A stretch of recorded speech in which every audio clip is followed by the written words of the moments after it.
קורא חברים וחברות, הגענו היום לאולם התצוגה של רובינסקי לפגוש את הדגם החדש מבית MG, ה-HS. ה-HS היא בעצם המחליפה של ה-EHS, רכב הפלאגין הפופולרי שהיה כאן בישראל. הדור החדש מציג בעצם עיצוב חיצוני מעודכן עם קווים חדים ואלגנטיים.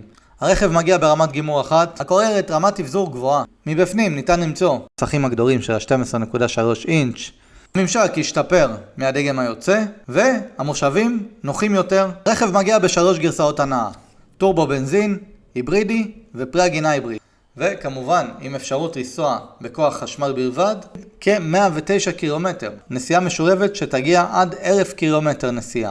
המחירים נע בין 172,888 שקלים לגרסת הבנזין, ל-202,000 שקלים ו-888 לגרסת הפלאגין הייבריד.